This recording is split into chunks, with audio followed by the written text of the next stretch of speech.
Aujourd'hui, c'est le 1er février. Le titre de notre méditation, Traductrice. Nous lisons dans Actes chapitre 2, versets 7 et 8. Ils étaient hors d'eux-mêmes et dans l'admiration et disaient : « Voici, ces gens qui parlent ne sont-ils pas tous galiléens ? Comment les entendons-nous chacun dans notre propre langue maternelle ?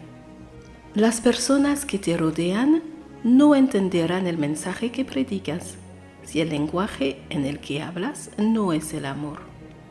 La traducción más fiel del Evangelio que el mundo va a entender es una vida en armonía con los principios divinos en hechos y palabras. Suis-je clair?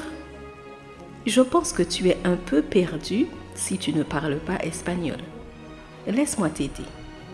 Lors d'une semaine de prière à l'université de Montemorelos au Mexique, nous écoutions le message par l'intermédiaire d'un traducteur espagnol. Soudain, mon ami qui parle très bien le français et l'espagnol a marmonné : « Ce n'est pas vrai, ce n'est pas ce que le prédicateur a dit. » Elle m'a alors traduit la phrase correctement et j'ai pu en comprendre le sens.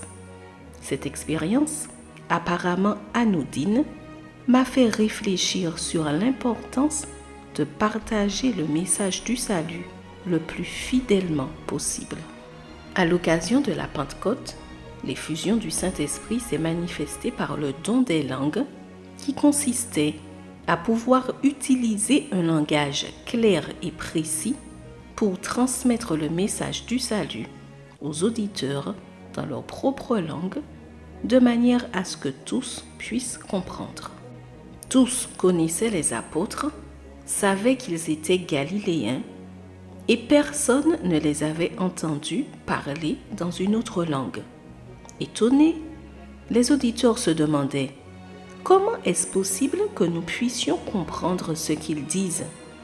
On dénombre au moins 15 nationalités parmi les croyants réunis à cette occasion. Le discours de Pierre ce jour-là portait la pleine conviction qu'il vivait la fin des temps. Aujourd'hui comme hier, Dieu déverse son esprit sur ses enfants qui sont prêts à être des traducteurs fidèles de son message.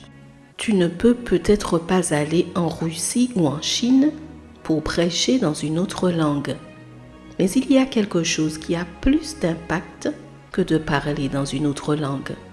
C'est avoir un style de vie chrétien. Toi et moi sommes les traductrices de l'évangile d'amour divin pour le monde en cette fin des temps. Traduisons-nous fidèlement le message ? Ou bien les gens autour de toi sont-ils dans la confusion parce que ce que tu dis et ce que tu fais ne correspond pas ? Tu veux savoir ce que dit le premier paragraphe de cette méditation ? Les gens autour de toi ne comprendront pas le message que tu prêches si la langue dans laquelle tu parles n'est pas l'amour. La traduction la plus fidèle que le monde comprendra sera une vie en harmonie avec les principes divins, en actes et en paroles. Post-scriptum, heureuse d'être sa traductrice. Je te souhaite une bonne journée sous le regard béni du Seigneur.